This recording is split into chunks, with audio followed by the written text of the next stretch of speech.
الحمد لله رب العالمين والصلاة والسلام على نبينا محمد وعلى آله وأصحابه أجمعين وأشهد أن لا إله إلا الله وحده لا شريك له وأشهد أن محمدا عبده ورسوله صلى الله عليه وسلم أما بعد.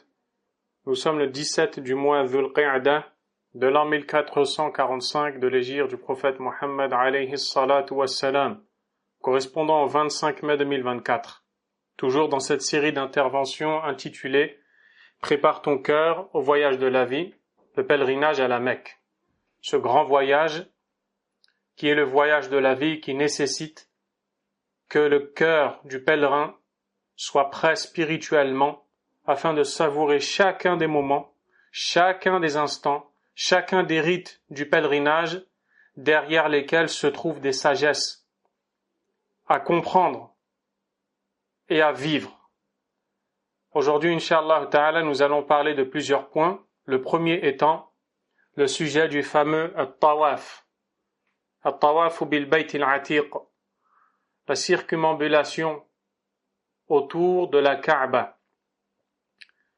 Le fait de tourner autour de la Kaaba, cette énorme, cette grande adoration.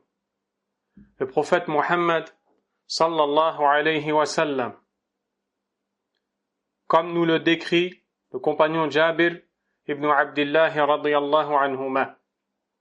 Le compagnon nous dit فَبَدَأَ بِالْحَجَرِ فَاسْتَلَمَهُ وَفَاضَتْ عَيْنَاهُ بِالْبُكَاءِ. Le prophète sallallahu alayhi wa sallam a débuté cette circumambulation, il a débuté le tawaf au niveau de la pierre noire qu'il a touché, puis ses deux yeux se sont inondés de larmes. Allahu Akbar. Il en est ainsi car en réalité cette maison, comme nous l'avions dit, est la maison d'Allah Azza wa Jal. Par celle-ci est passé notamment le prophète Ibrahim alayhi salam, qui a édifié cette construction et qui l'a élevé, aidé par son fils Ismaïl alayhi salam, invoquant Allah Azza wa Jal de guider les cœurs des gens vers cet endroit et de faire que les cœurs des musulmans convergent vers la Kaaba, chose qu'Allah subhanahu wa ta'ala a exaucée, si bien qu'aujourd'hui vous voyez un nombre de gens étonnants arrivant de toute contrée, de tout endroit, comme Allah subhanahu wa ta'ala en avait informé le prophète Ibrahim alayhi salam lorsqu'il lui avait ordonné de passer l'appel aux gens de venir accomplir le pèlerinage. يَأْتُوكَ رِجَالًا وَعَلَى كُلِّ ضَامِرٍ يَأْتِينَ مِنْ كُلِّ فَجٍّ عَمِيقٍ. Les gens viendront à pied et sur chaque monture, et ils viendront de tout pays éloigné. Et c'est ce qui se passe aujourd'hui. Et il est bon de méditer lorsque tu fais le tawaf sur la diversité des gens, des langues, sur la diversité des créatures d'Allah subhanahu wa ta'ala, pourtant toutes venues dans un seul et même endroit. Tu entendras des gens invoquer Allah en turc, d'autres invoquer Allah dans plusieurs langues africaines, d'autres dans des langues arabes, certains dans d'autres langues. Ils souhaitent tous la même chose. Ils tournent tous autour de la même maison. Ils sont tous conscients qu'ils sont des serviteurs d'Allah subhanahu wa ta'ala. Ce ressenti fait augmenter dans le cœur du croyant l'amour qu'il porte à son Seigneur subhanahu wa ta'ala, sa vénération, la reconnaissance de sa grandeur. Ainsi, il se reconnaîtra lui, le serviteur, comme étant faible, et il frappera à la porte de son Créateur et de son Seigneur, plein d'espoir en Allah. Il viendra avec un objectif. Je suis venu chercher le pardon d'Allah, subhanahu wa ta'ala. Je n'ai pas le temps de me préoccuper par autre chose que mon objectif. Et je ne dois pas laisser Iblis, al-Shaytan, me tromper et m'égarer ou alors me distraire ou m'occuper par quelque chose d'autre que cet objectif de plaire à Allah subhanahu wa ta'ala, surtout quand j'apprends les récompenses et les mérites du tawaf qui nous ont été enseignés par le prophète sallallahu alayhi wa sallam. Chaque pas que tu fais est un péché qui disparaît et une bonne action qui t'est ajoutée. Surtout quand tu apprends, encore une fois, ce que nous a enseigné le prophète sallallahu alayhi wa sallam lors du pèlerinage, lors du tawaf al-ifada. C'est un des tawaf du pèlerinage il a une très grande importance. Il y a un hadith jugé authentique par l'imam al-Albani rahimahullah ta'ala, peut-être qu'on aura l'occasion de le citer entièrement, dans lequel le prophète alayhi salatu wassalam dit wa amma tawafuka bil bayt fa innaka tatufu wa la dhanba lak. Quant à ton tawaf autour de la maison sacrée, alors tu l'accompliras n'ayant plus aucun péché. Plus loin, il nous enseigne même qu'un ange, un malak, est envoyé par Allah subhanahu wa ta'ala. Il pose sa main entre tes deux épaules sur ton dos et te dit, bien que tu ne l'entendes pas, que tous tes péchés sont pardonnés. Ya subhanallah. Chers frères, chères sœurs, comment après cela on peut accomplir un tawaf, le téléphone à la main, en passant chaque instant à se filmer, se prendre en photo, ou alors en passant des appels téléphoniques à des amis ou à des proches. Quelle privation grandiose, quelle grande privation que de se comporter de cette façon, alors que la Kaaba est la maison sacrée d'Allah subhanahu wa ta'ala, et en accomplissant le tawaf autour d'elle, vous êtes en train de ressembler aux anges d'Allah subhanahu wa ta'ala, qui ont eux aussi une maison autour de laquelle ils tournent, et dans laquelle, comme nous l'enseigne le prophète alayhi salatu wassalam, entre 70 000 anges chaque jour. Puis lorsqu'ils quittent cette maison, après y avoir adoré Allah azza wa jal, ils ne reviennent plus. Cela vous donne une idée du grand nombre d'anges créés par Allah, qui adorent tous Allah, et ils viennent tourner autour de leur maison à eux aussi. Et ils font le tawaf, en adorant Allah azza wa jal. Ainsi, le croyant, lorsqu'il prend conscience de tout cela, il se rapproche de plus en plus de la Kaaba, dans son cheminement, depuis le miqat, vers la Mecque, puis lorsqu'il arrive enfin devant la Kaaba, il arrive avec un cœur fragmenté, un esprit plein d'humilité et des larmes qui coulent, car il partage plusieurs sentiments. Il se dit « Ô combien Allah m'a fait don de ses faveurs en m'amenant jusqu'ici, alors que beaucoup n'ont pas pu y arriver. » Il se dit aussi « Si Allah m'a amené jusqu'ici, Inch'Allah, par la bonne opinion que j'ai de lui, ce n'est que pour m'exaucer et me donner ce que je lui demanderai. » Il se dit aussi « Si Allah m'a comblé de ses bienfaits en m'amenant ici, comment ai-je pu lui désobéir toutes ces années-là? » Il est pris par crainte d'Allah, par regret de ses péchés. Son cœur avant ses yeux pleure et il pense à son lien avec Allah et il se sent de plus en plus proche d'Allah subhanahu wa ta'ala. Il ressent alors un paradis que personne d'autre que le croyant ne peut avoir et ne peut ressentir dans son cœur. Un des pieux prédécesseurs a dit « Masakinu ahlu hadhihi dunya. Kharaju minha wa lam yadhuqu atyaba ma fiha. » Pauvres sont les gens attachés à cette vie d'ici-bas. Ils ont quitté ce bas monde sans avoir goûté à la meilleure des choses qui s'y trouvaient. Un a dit « Wa ma atyabu ma fiha. » Et quelle est la meilleure chose se trouvant dans cette vie d'ici-bas? Il répondit alors « Mahabbat ma'rifatullah wa mahabbatuh وَالْأُنْسُ بِقُرْبِهِ وَالشَّوْقُ إِلَى لِقَائِهِ. C'est-à-dire, la meilleure chose se trouvant dans cette vie d'ici-bas, c'est le fait de pouvoir connaître Allah, de l'aimer, de se sentir proche de lui, et l'envie ardente de le rencontrer. Et le fait d'aller à la Kaaba, tourner autour d'elle, et accomplir ce tawaf, développe en toi plusieurs sens parmi lesquels justement l'amour d'Allah subhanahu wa ta'ala. Car Allah ne s'est attribué cette maison que pour l'honorer lorsqu'il a dit à Ibrahim alayhi salam wa tahhir bayti lit-ta'ifin, et purifie ma demeure pour ceux qui accomplissent le tawaf. Tu te rappelles que tu es dans un endroit qui a été purifié par Allah subhanahu wa ta'ala par le biais de son prophète Ibrahim alayhi salam, et Allah a ordonné que cette demeure soit purifiée pour toi, pour que tu viennes y accomplir le tawaf, pour que tu viennes pleinement recueilli.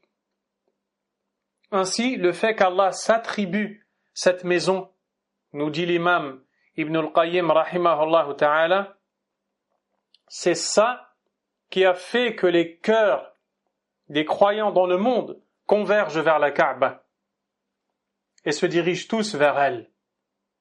Allahu Akbar.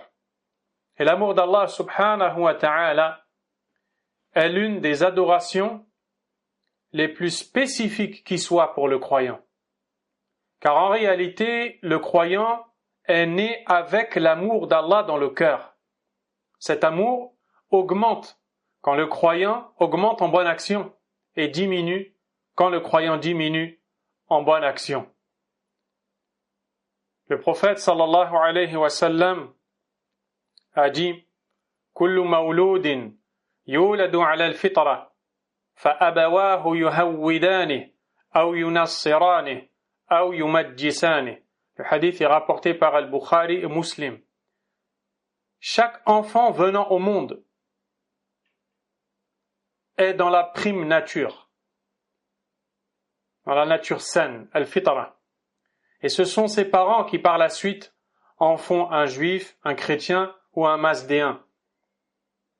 C'est-à-dire que, à la base, l'enfant qui naît est dans la nature saine qui est l'islam.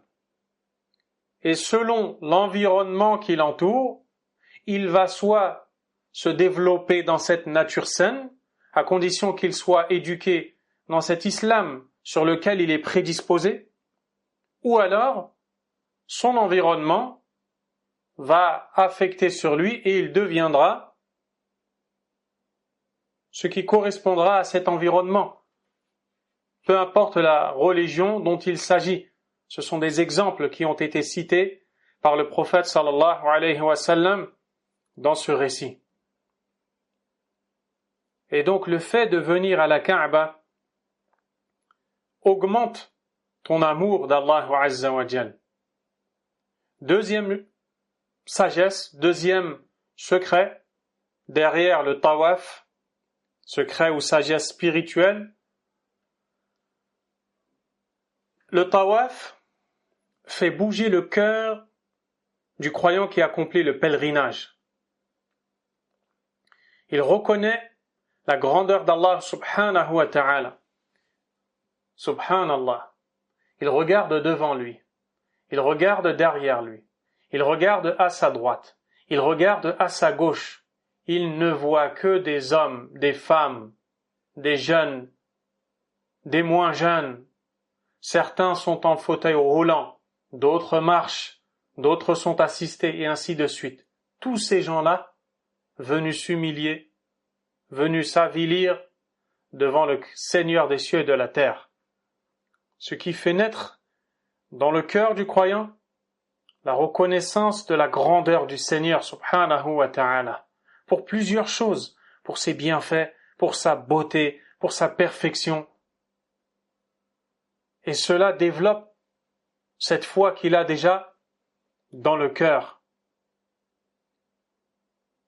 L'imam Ibn al-Qayyim rahimahullah ta'ala nous dit وهو مشهد الذل والانكسار والخضوع والافتقار للرب جل جلاله وهذه الحال التي تحصل لقلبه لا تنال العبارة حقيقتها. Il nous dit que l'état dans lequel est le cœur du croyant qui se fragmente devant Allah, qui s'avilit devant sa grandeur, la grandeur de son Seigneur, est quelque chose que l'expression ne peut même pas décrire. On ne peut même pas décrire. C'est pour ça qu'il fut dit à certains savants, Ayasjudul qalb, est-ce que le cœur se prosterne? Il répondit, Qala na'am, sajdatan, la yarfa'u ra'sahu minha ila yawm al-liqa, fahadha sujudul qalb. Est-ce que le cœur se prosterne? Il répondit, oui. Le cœur fait une prosternation dans laquelle il ne lève plus sa tête jusqu'au jour de la rencontre d'Allah. C'est ça la prosternation du cœur. Ce qui te montre encore une fois que les savants savaient que, en réalité, les adorations physiques doivent être avant tout des adorations spirituelles, des actes du cœur. Lorsque tu te prosternes en prière, c'est ton cœur qui se prosterne. Lorsque tu tournes autour de la Kaaba, c'est ton cœur qui tourne autour de la Kaaba. Troisième sagesse, se cachant derrière le tawaf, cette action fait ressentir au pèlerin qu'il est proche de son Seigneur. Il espère donc en lui et se fait une bonne opinion d'Allah. Il se dit qu'Allah va m'exaucer. Allah va me répondre, subhanahu wa ta'ala, tous ces besoins que tu as. Les gens autour de toi qui sont malades et qui te sont chers. Les difficultés, que ce soit financières, sociales ou autres, toutes ces choses-là, présente-les à Allah lorsque tu tournes autour de la Kaaba. Et le prophète alayhi salatu wassalam nous enseigne que ces actions n'ont été prescrites que pour l'évocation d'Allah, que pour le rappel du nom d'Allah. Il nous dit alayhi salatu wassalam, إنما جعل الطواف بالبيت وبين الصفا والمروة ورمي الجمار لإقامة ذكر الله. On a prescrit le tawaf, les va-et-vient entre les deux monts As-Safa et Al-Marwa, la lapidation des stèles, que pour l'évocation d'Allah, subhanahu wa ta'ala. Allahu Akbar. Donc le pèlerin qui accomplit le tawaf doit comprendre qu'il est dans une adoration importante. Ainsi, il doit prendre soin du comportement, des règles de bienséance à respecter pendant ce tawaf. Il ne convient pas, par exemple, que tu tournes autour de la Kaaba en train de discuter de choses futiles. Car tu perdras non seulement ton temps, mais tu feras perdre le temps de ton interlocuteur qui t'écoute. Alors que chaque minute autour de la Kaaba est précieuse. Et il est triste de constater que beaucoup de gens perdent beaucoup de temps lorsqu'ils tournent autour de la Kaaba, car préoccupés par autre chose.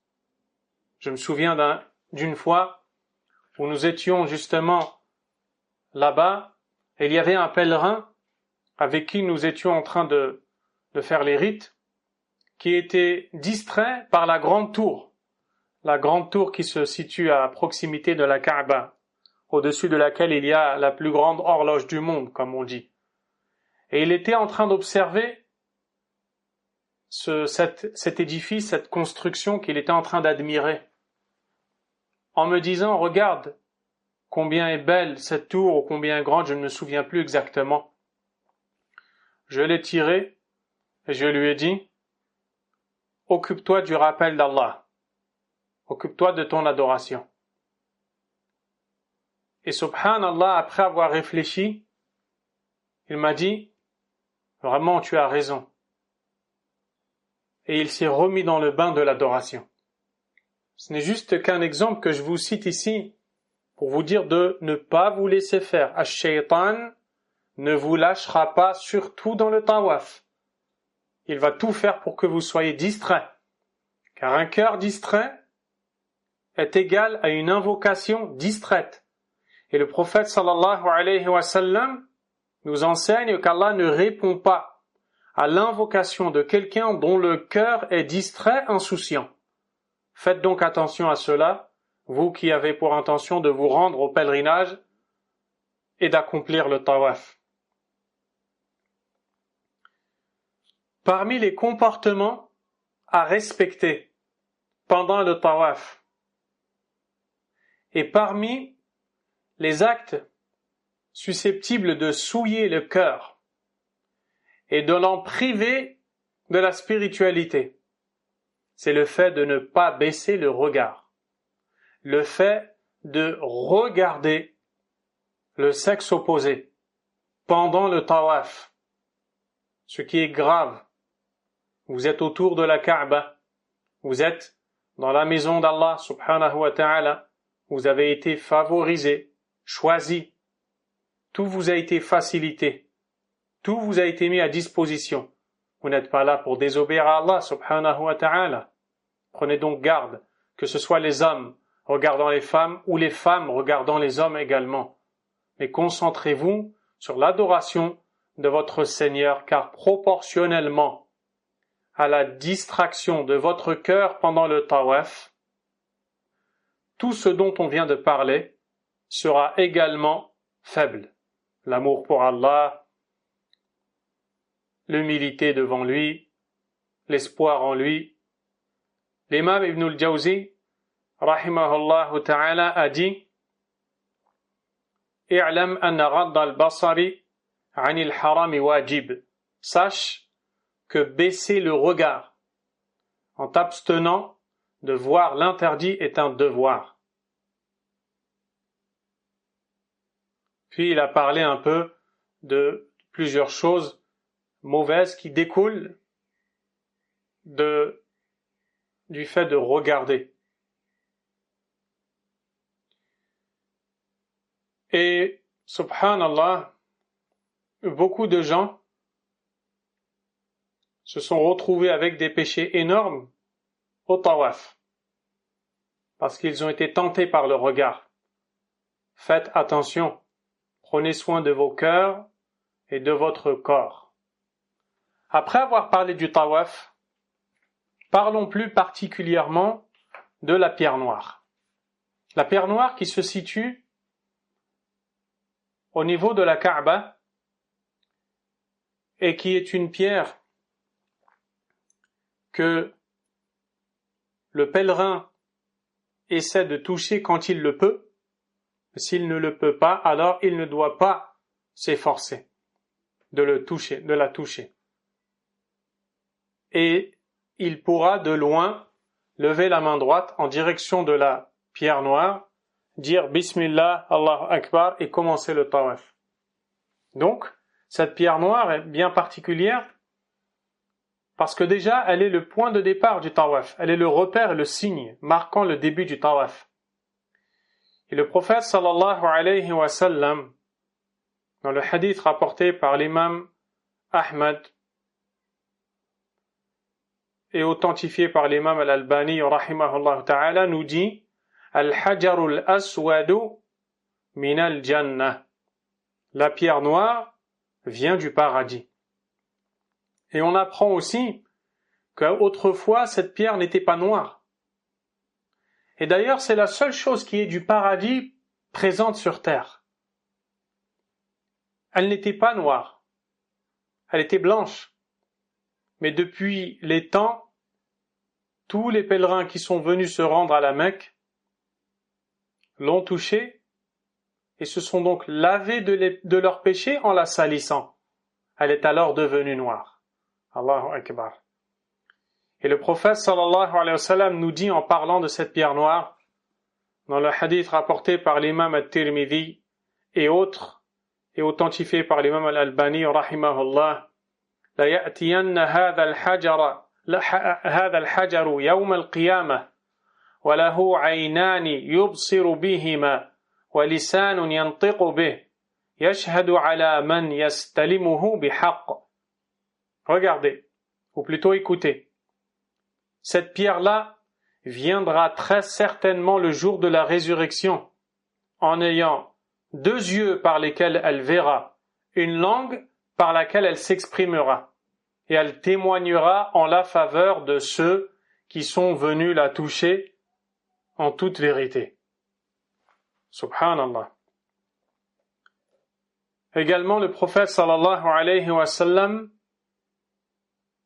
a dit dans le hadith rapporté par Ibn Khuzaymah et authentifié par l'imam al-Albani rahimahullah: Inna masha al-hajar al-aswad wal-rukn al-yamani yahuttani al-khataya hatta. Allahu akbar. Allahu akbar. Toucher la pierre noire et le coin yéménite dépose complètement les péchés, c'est-à-dire décharge la personne de ses péchés complètement. Ça, c'est dans le cas où on peut le faire. Mais vous devez savoir qu'en réalité, dans cette époque-là, et avec la grande affluence connue pour le pèlerinage des millions de personnes, c'est pratiquement impossible de le faire. Mais, grâce à Allah subhanahu wa ta'ala, le prophète sallallahu alayhi wa sallam nous enseigne que par la bonne intention, Allah nous accorde la récompense, incha'Allah ta'ala. Et d'ailleurs, il faut savoir que ces actions sont recommandées. Mais le fait de respecter tes co-religionnaires, tes frères, tes sœurs en islam, est un devoir. On ne fait pas passer quelque chose de recommandé devant un devoir, une obligation. C'est un manque de compréhension que d'agir ainsi. Ainsi, si aller toucher la pierre noire va me faire causer du tort à mes frères qui sont à ma droite et à ma gauche, je ne dois pas le faire. Je me contente de lever la main et de dire Allahu Akbar. Le prophète alayhi salatu wassalam a certes embrassé la pierre noire, il l'a touchée et ses yeux se sont inondés de larmes, comme nous le décrit Jabir radiyallahu ta'ala anhu. Et il faut savoir que derrière cela, il y a des sens pour les cœurs, derrière la notion de la pierre noire. Premièrement, la pierre noire vient du paradis comme nous l'avons dit. Il n'y a rien sur terre qui soit du paradis excepté cette pierre noire.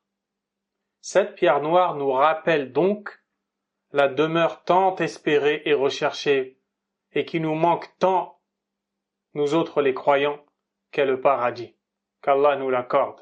Allahumma nas'aluka al-jannata ya arhamar rahimin. Celui qui accomplit le pèlerinage et qui voit la pierre noire se rappelle d'où elle vient et c'est la destination recherchée. Deuxièmement, le fait d'embrasser la pierre noire te montre que, en tant que musulman, il t'est demandé soumission aux ordres d'Allah subhanahu wa ta'ala. Tu vas jusqu'à cet endroit pour toucher une pierre. Pourquoi? Pour suivre le prophète alayhi salatu wassalam. La soumission à Allah subhanahu wa ta'ala, on ne doit pas forcément en connaître la sagesse. Quand Allah nous donne un ordre, il arrive qu'il nous informe de la sagesse de cet ordre, de la raison de ce devoir ou de cet interdit, tout comme il arrive qu'il se contente de nous donner un ordre ou un interdit sans nous informer de la sagesse. Nous devons savoir qu'en tant que croyants, nous sommes éprouvés par des devoirs et des interdits, dont la conclusion est le paradis. Omar ibn al-Khattab radiyallahu ta'ala anhu est venu et a embrassé cette pierre noire. Puis il lui a dit: Inni a'lamu annaka hajarun la tadurru wa la tanfa'. Je sais très bien que tu es une pierre ne nuisant en rien, ne profitant en rien. ولولا أني رأيت رسول الله صلى الله عليه وسلم يقبلك ما قبلتك.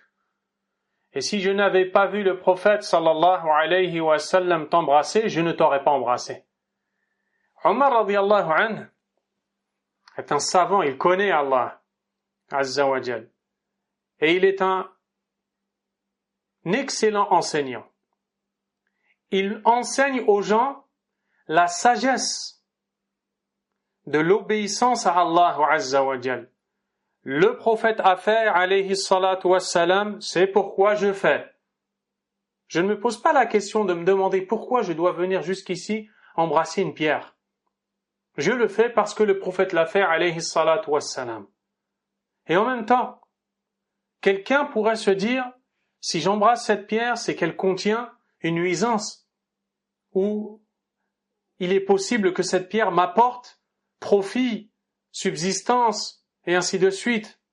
Il a voulu couper court cette croyance et a dit, tu n'es qu'une pierre, tu ne peux m'apporter aucune nuisance, aucun profit, je t'embrasse parce que le prophète t'a embrassé, alayhi salatu wassalam. Ce qui te montre que si la pierre la plus importante présente sur terre et venant du paradis qu'est la pierre noire, ne peut rien t'apporter, ça te montre l'erreur dans laquelle sont tous ces gens qui se frottent à des endroits, à des murs, à des pierres, à des mausolées, et j'en passe, en recherchant la bénédiction d'Allah, ou alors en recherchant directement la bénédiction d'un être enterré dans ce mausolée. Tu vois combien sont graves ces actions. Si on ne peut pas le faire avec la pierre noire, comment pourrait-on le faire avec autre chose? Alhamdulillah. Autre chose encore, à travers la pierre noire, on a une autre sagesse. Le suivi du prophète Mohammed alayhi salatu wassalam, comme nous l'a enseigné Omar ibn al-Khattab, radiyallahu ta'ala anhu. Le prophète sallallahu alayhi wa sallam a embrassé, il a touché cette pierre noire. Et il a touché aussi le coin yéménite. On l'appelle le coin yéménite car c'est le coin de la Kaaba qui part en direction du Yémen. Quand il est possible de le toucher, d'ailleurs quand vous faites le tawaf, vous le voyez car il est découvert. Le rideau qui couvre la Kaaba est coupé à cet endroit-là, pour que le coin yéménite puisse apparaître et donc être touché par le pèlerin accomplissant le tawaf. Donc voici les endroits à toucher dans la Kaaba. La pierre noire, le coin yéménite, et il y a un autre point aussi, qui est l'endroit qui sépare la pierre noire et la porte de la Kaaba. On l'appelle Al-Multazam. Dans cet endroit-là, il est permis de coller son corps sur le mur et de demander à Allah de l'invoquer en formulant tous tes souhaits. C'est rapporté par des pieux prédécesseurs et c'est authentique, incha'Allah ta'ala. Point suivant, incha'Allah ta'ala, après avoir parlé du tawaf et de la pierre noire. Le maqam Ibrahim, alayhi salam. Le maqam Ibrahim, ce fameux endroit sur lequel s'est tenu debout Ibrahim, alayhi salam, qui était aidé de son fils Ismaïl qui lui faisait passer les briques pour élever les murs de la Kaaba en la construisant. Allah subhanahu wa ta'ala a dit Inna awwala baytin wudi'a lin-nas lalladhi bi Bakkata mubarakan wa hudan lil-alamin fihi ayatun bayyinatun maqamu Ibrahim. Dans le sens rapproché du verset, la première maison édifiée pour les gens est celle située à la Mecque, qui est bénie. Elle est une guidée pour les mondes et il s'y trouve différents signes, parmi lesquels le maqam de Ibrahim. Également, Allah subhanahu wa ta'ala dit وَاتَّخِذُوا مِن مَّقَامِ إِبْرَاهِيمَ مُصَلًّى et prenez le maqam Ibrahim comme lieu de prière. Jabir ibn Abdullah radiyallahu anhuma nous dit استلم رسول الله صلى الله عليه وسلم الركن فرمل 3 ومشى 4 ثم تقدم إلى مقام إبراهيم فقرأ واتخذوا من مقام إبراهيم مصلى فجعل المقام بينه وبين البيت فصلى ركعتين. Le prophète alayhi salatu wassalam a touché la pierre noire.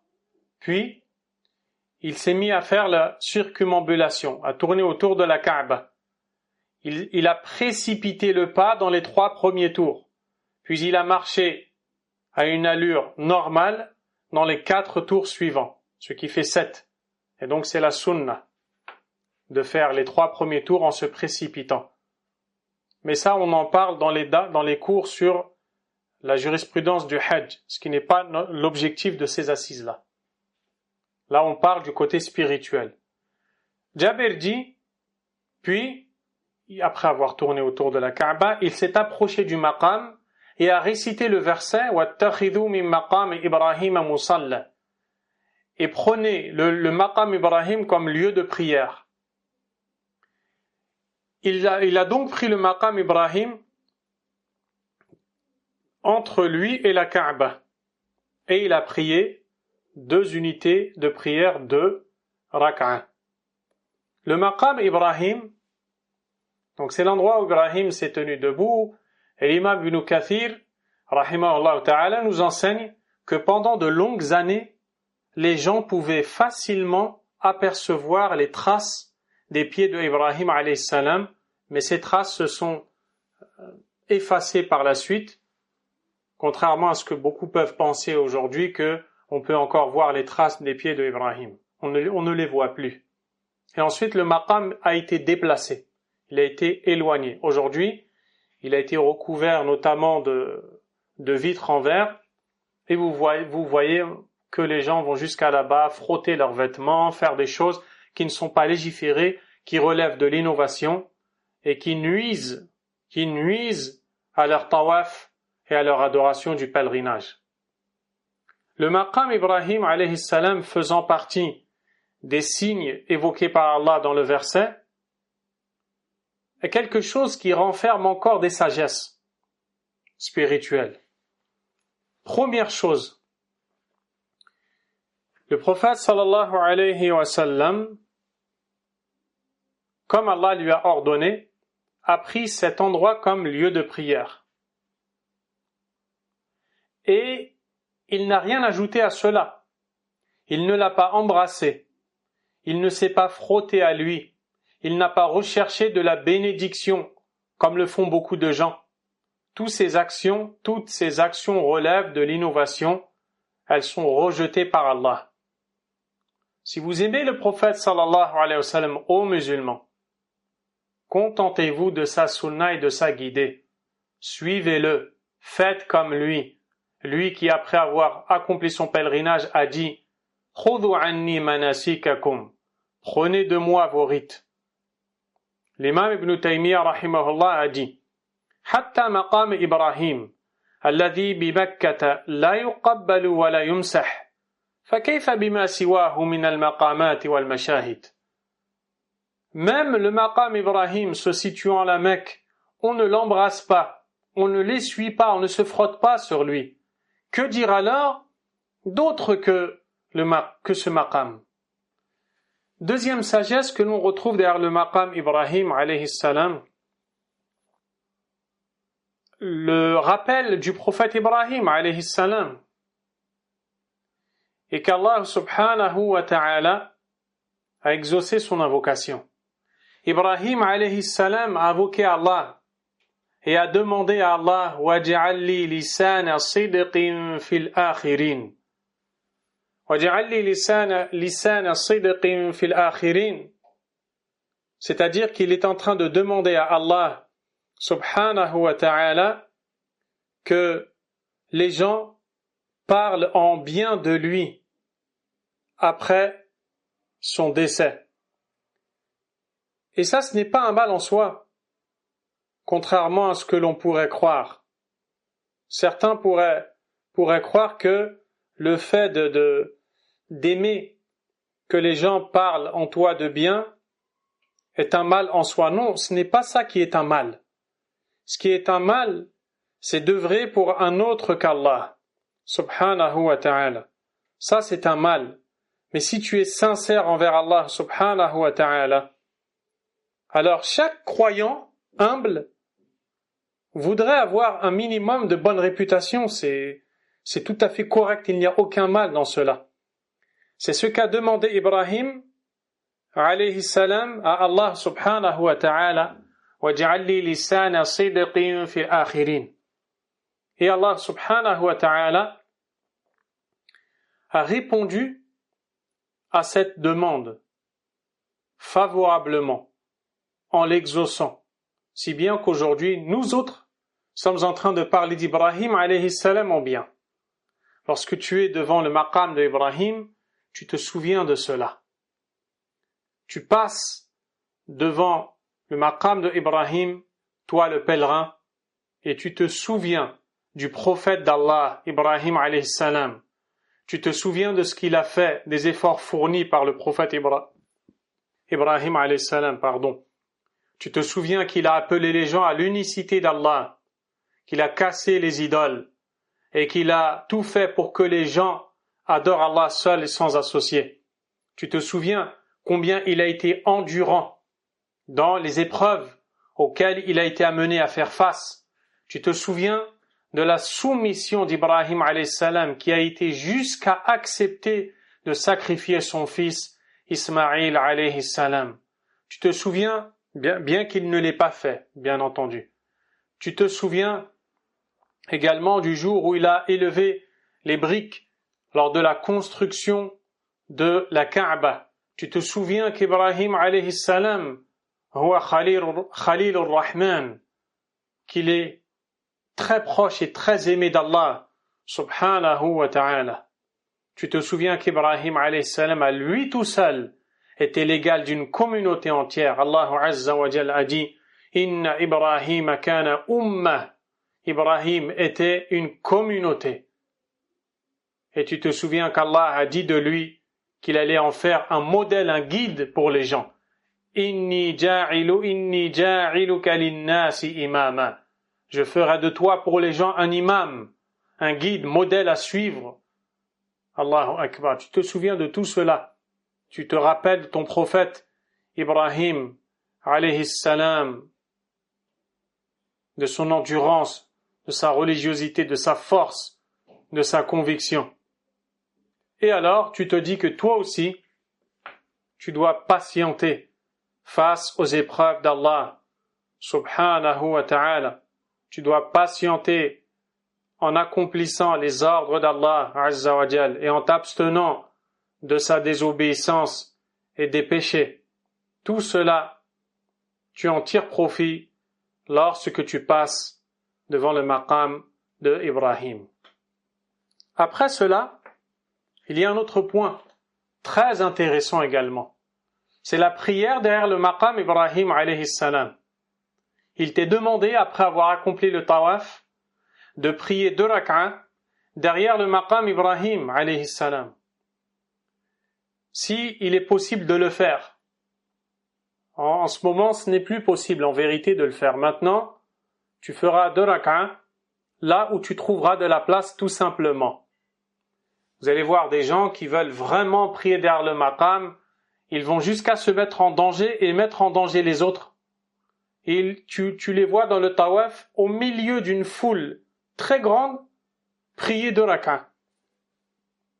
Mais dans quel état est-ce que tu peux prier 2 rak'ah alors que tu sais que tu es en danger, tu risques de te faire écraser? Est-ce que c'est ça qu'Allah veut de toi? Ce n'est pas la sunna.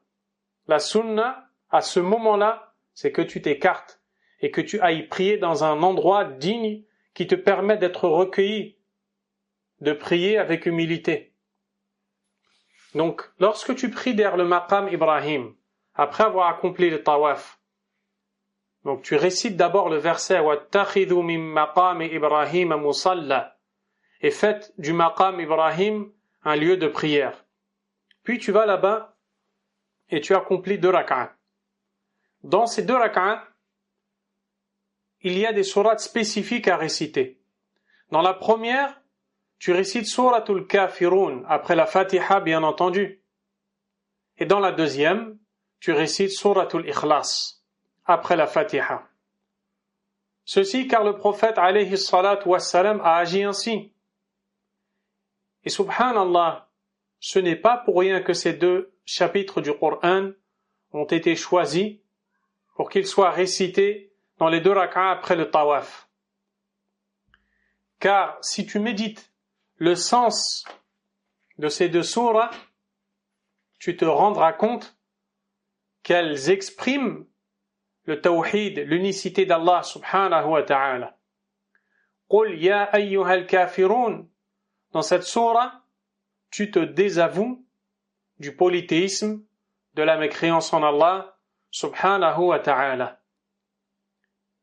Et dans Qul huwallahu ahad, tu reconnais l'unicité d'Allah tabaraka wa ta'ala. Et c'est exactement le principe de la parole La ilaha illallah, se composant de deux piliers, le premier étant la négation et le second l'affirmation. La négation, La ilaha, nulle divinité ne mérite réellement l'adoration. On a nié le droit à l'adoration pour toute divinité possible. Puis on a affirmé le droit à l'adoration à une divinité seulement, illallah, sauf Allah. Eh bien, dans Suratul Kafirun, c'est exactement le sens de la ilaha. Et dans Suratul Ikhlas, Qul huwallahu ahad, c'est exactement le sens de illallah que l'on retrouve. Ainsi, ces deux rak'as que tu pries après le tawaf sont une mise en application concrète du sens de la parole La ilaha illallah. Ces deux rak'as servent donc à nourrir ton cœur de tawhid, d'unicité d'Allah, de foi en Allah, le seul, l'unique, sans associé, subhanahu wa tabaraka wa ta'ala, wallahu akbar. Allahu akbar. Le pèlerinage, s'il est accompli comme il se doit, chaque instant est pour le pèlerin une saveur extrême. Pour rien au monde, il ne voudrait l'échanger. Wallahi, si on lui proposait tout ce bas monde et ce qu'il contient, en l'échange d'un ressenti que son cœur savoure lors du pèlerinage, pour rien au monde il n'accepterait cela.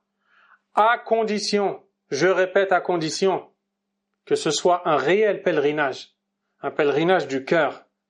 C'est pour cette raison que j'ai voulu donner cette série d'interventions, car comme je vous l'avais dit lors d'une précédente assise, après toutes ces années, وَلِلَّهِ الْحَمْدُ وَالْمِنَّةِ وَحْدَهُ لَا شَرِيكَ لَهُ الْكَرِيمُ الْمَنَّانُ الْوَهَّابُ الْمُعْطِي subhanahu wa ta'ala. Après toutes ces années, le pèlerinage de Umrah, le constat est que beaucoup de gens ne savent pas tirer profit de leur pèlerinage. Il est très important que tu prépares ton cœur, cher pèlerin, chère pèlerine, avant même de préparer ton corps ou ta logistique. C'est très important. Dans ces deux rak'as, tu pries humblement, recueilli, tu es juste à proximité de la Kaaba. Et le prophète alayhi salatu wassalam a dit Aqrabu ma yakunu al-'abdu min rabbih wa huwa sajid.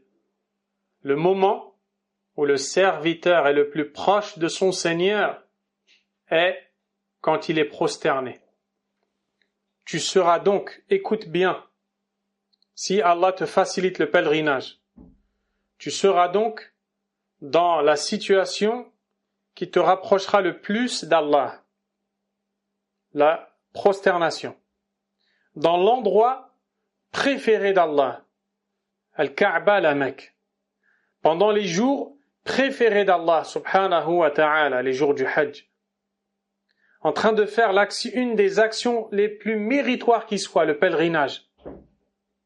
Tu auras réuni toutes les conditions, bi'idhnillah, pour présenter tes demandes à Allah subhanahu wa ta'ala. Demande-lui donc de t'accepter. Et sache que ce n'est pas suffisant d'avoir fourni tous ces efforts pour te garantir l'acceptation, loin de là. Ibrahim alayhi salam, qui a bâti la Kaaba avec son fils Ismaïl alayhi salam, est un prophète. Son fils est également un prophète. Ils ont reçu l'ordre d'Allah de bâtir la Kaaba. Ils se sont exécutés. Alors qu'ils tournent autour de la Kaaba, vous savez ce que dit Ibrahim alayhi salam? Rabbana taqabbal minna innaka anta as-sami'ul alim. Ô Seigneur, accepte cela de nous. Tu es certes audient, omniscient. Les savants disent, subhanallah, Allah lui donne l'ordre de la bâtir, il s'exécute et il demande à Allah de lui accepter. Personne ne doit se sentir à l'abri de voir ses actions rejetées. Allah subhanahu wa ta'ala a dit, innama yataqabbalu Allahu minal muttaqin. Allah n'accepte que les actions des pieux. C'est pour ça qu'il est important de préparer ton cœur. Le pèlerinage n'est pas une mince affaire. Le pèlerinage est extrêmement important. L'imam Ibn Taymiyyah rahimahullah a dit, فَالدَّاعِي وَالسَّاجِدُ يُوَجِّهُ رُوحَهُ إِلَى اللَّهِ والروح لها عروج يناسبها فتقرب من الله بلا ريب بحسب تخلصها من الشوائب فيكون الله عز وجل منها قريبا قربا يلزم من قربها. Ibn Taymiyyah rahimahullah, un grand savant de l'islam, nous dit, celui qui invoque Allah et qui est en prosternation dirige son âme vers Allah. Il se rapproche sans nul doute d'Allah subhanahu wa ta'ala, proportionnellement au fait qu'il se débarrasse des souillures s'interposant entre son cœur et Allah subhanahu wa ta'ala. Plus tu es concentré, plus tu es humble, plus tu pries et te prosternes avec humilité, plus tu te rapprocheras d'Allah subhanahu wa ta'ala jusqu'à ce qu'Allah soit proche de toi. C'est quand même grand. C'est quand même grand comme parole que d'entendre tout ça. Qu'Allah subhanahu wa ta'ala nous accorde la réussite. Et ainsi nous avons terminé avec le maqam Ibrahim et nous passons à un autre point, as-sa'yu bayna as-safa wal marwa, et nous nous arrêterons sur celui-ci incha'Allah ta'ala pour aujourd'hui. Parmi les rites également, l'action de faire les va-et-vient entre les deux monts, as-safa et al-marwa. Allah subhanahu wa ta'ala a dit, inna as-safa wal marwata min sha'airillah. فمن حج البيت أو اعتمر فلا جناح عليه أن يطوف بهما. Dans le sens du verset, certes, As-Safa et Al-Marwa font partie des emblèmes d'Allah. Ainsi, quiconque accomplit le pèlerinage de cette maison ou la Umrah, nul grief à ce qu'il fasse les va-et-vient entre les deux. Ce verset a été révélé après que les compagnons se soient interrogés s'ils devaient faire les va-et-vient entre Safa et Marwa ou non lors de l'accomplissement de la Umrah ou du pèlerinage, car il était connu que les polythéistes l'accomplissaient aussi par peur de leur ressembler ou de faire quelque chose qui leur soit particulier.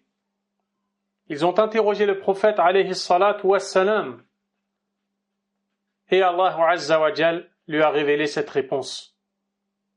Bien évidemment, le fait de faire les va-et-vient entre Safa et le Marwa fait partie des rites qui sont des emblèmes d'Allah subhanahu wa ta'ala et qu'il fallait faire le va-et-vient entre eux. L'imam Abdurrahman ibn Nasir al-Sa'di rahimahullah ta'ala a dit, يخبر تعالى أن الصفا والمروة وهما معروفان من شعائر الله أي أعلام دينه الظاهرة التي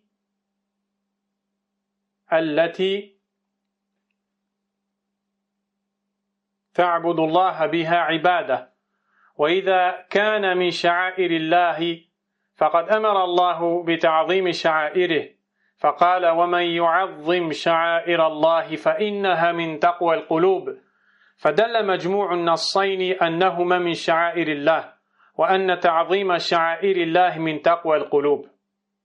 Dans le sens de la parole de l'imam As-Sa'di rahimahullah, Allah nous informe que les monts As-Safa et Al-Marwa qui sont connus sont des emblèmes d'Allah, c'est-à-dire des emblèmes apparents par lesquels on adore Allah subhanahu wa ta'ala. Et s'ils sont des emblèmes d'Allah, alors ils doivent être considérés comme tels, car Allah subhanahu wa ta'ala dit dans le sens du verset « Et quiconque reconnaît la grandeur des emblèmes d'Allah, alors cela revient à la piété des cœurs. » Il y a également des sagesses, comme c'est le cas pour toutes les autres choses, derrière les va-et-vient entre Safa et le Marwa. Premièrement, les va-et-vient entre Safa et le Marwa sont une adoration par laquelle tu suis le prophète Mohammed alayhi salatu wassalam et fait également partie de cela le fait de savoir que les rites également enseignés par le prophète Ibrahim alayhi salam contenaient As-Safa et Al-Marwa. En fait, que s'est-il passé là-bas? Lorsque le prophète Ibrahim alayhi salam a reçu l'ordre d'Allah subhanahu wa ta'ala de laisser à Mecca sa femme Hajar et son fils en bas âge, Ismaïl, qui était alors bébé, alayhi salam, et de s'en aller, Hajar s'est inquiétée pour son fils, qui demandait de quoi se nourrir. Et elle faisait des va-et-vient justement en courant entre ces deux monts qui à l'époque bien sûr étaient élevés. Et elle courait à la recherche d'aide. Et c'est là qu'Allah subhanahu wa ta'ala va lui envoyer Jibril alayhi salam, qui va frapper la terre et de là va jaillir l'eau de Zamzam. Quand elle va voir l'eau arriver, elle va dire Zam, Zam, qui veut dire reste, reste, comme si elle demandait à l'eau de rester. C'est pour ça qu'on l'appelle Zamzam d'ailleurs. Et donc, dans les va-et-vient entre Safa et le Marwa, on se souvient de ça. On se souvient que Hajar courait à la recherche de la subsistance. C'est pour ça que le cheikh Mohammed ibn Ibrahim, rahimahullah ta'ala, le cheikh, un grand savant, a dit يندب لصاحب النسك أن يستشعر حال هاجر ليس معها إلا طفلها فإن ذلك فيه داع للخشية. Regardez les savants, comment ils s'intéressent aux sagesses des adorations. Il est recommandé, nous dit-il, pour celui qui accomplit les rites, au moment d'être entre Safa et le Marwa, de se souvenir de la situation de Hajar, qui n'avait à cette époque-là que son fils, car cela est plus à même d'amener en toi l'humilité et la quiétude. Toi, quand tu vas faire le va-et-vient entre Safa et le Marwa, tu vas voir énormément de monde. Tu vas trouver du Zamzam, de l'eau partout. Tu ne manqueras de rien.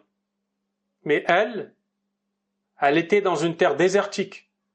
Et elle courait dans cet endroit, peut-être sous la chaleur, Allah est plus savant, à la recherche de quelque chose ou de quelqu'un. Et ça va t'amener à te concentrer également dans tes va-et-vient entre Safa et Al-Marwa.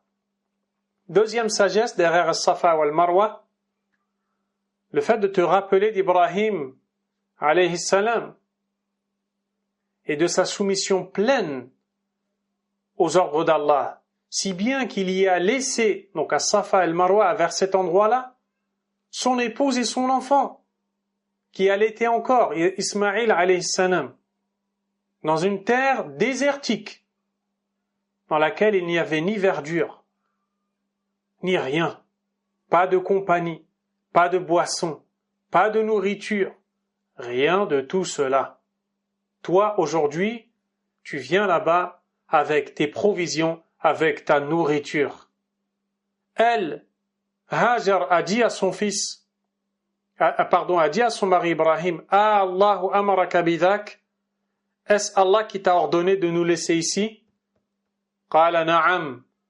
Ibrahim alayhi salam lui a répondu oui, et Hajar lui a dit, alors Allah ne nous laissera pas. Wallahi, dans l'histoire du prophète Ibrahim alayhi salam, tu vois une école de soumission. Il doit laisser sa femme avec son fils, alors qu'il est âgé, il n'a pas eu d'enfant pendant tant d'années. Ensuite, il doit sacrifier son fils. Plein de sacrifices qu'il doit faire, qu'il n'a pas hésité, dès lors que c'était pour plaire à Allah, subhanahu wa ta'ala. Allahu Akbar. Donc le va-et-vient entre Safa et Marwa te rappelle tout ça. Également, parmi les sagesses, il y a le fait de te rappeler l'importance de tawakkul ala Allah azza wa jal, de la confiance en Allah subhanahu wa ta'ala. En quoi est-ce que le Safa et le Marwa me rappellent l'importance du tawakkul? La réponse, si tu te souviens de ce pourquoi tu es là, c'est pour prendre exemple de Hajar, de Ibrahim alayhi salam, tu te souviens de l'importance du tawakkul, parce que eux, ils étaient seuls, ils n'avaient rien là-bas. C'est pour ça que Hajar a dit à Ibrahim, quand celui-ci lui a dit, c'est Allah qui m'a ordonné de te laisser ici, elle lui a dit, Idhan, la yudayi'una. Donc, Allah ne nous le perdra pas. Alors qu'elle est dans le désert et qu'il n'y a personne. Aujourd'hui, nous ne sommes pas dans le désert, nous sommes entourés, nous avons de quoi boire, de quoi manger, mais nous sommes en constant manque de tawakkul ala Allah, qu'Allah nous guide. Subhanahu wa ta'ala. Également, parmi les sagesses du sa'i, les va-et-vient entre Safa et le Marwa, le fait de se rappeler de notre mère Hajar, alayha salam, la femme du prophète Ibrahim, alayhi salam, aidée de la délivrance qu'Allah apporte à son serviteur après les épreuves. Allah t'éprouve, mais il finit toujours par te délivrer. Bi'idhnillahi tabaraka wa ta'ala. Et ça, tu peux te le rappeler lors des va-et-vient entre As-Safa et Al-Marwa. Je m'arrête ici, Inch'Allah ta'ala, pour aujourd'hui. À partir de demain, Inch'Allah ta'ala, on traitera des actions du Hajj, notamment le jour de Tarwiyah, le 8e jour, qui est le premier jour du pèlerinage. Wallahu ta'ala a'lam, wa sallallahu wa sallam wa baraka ala nabiyyina Muhammad, wa ala alihi wa ashabihi ajma'in, subhanakallahumma wa bihamdik, ashhadu an la ilaha illa ant astaghfiruka wa atubu ilayk wa barakallahu fikum.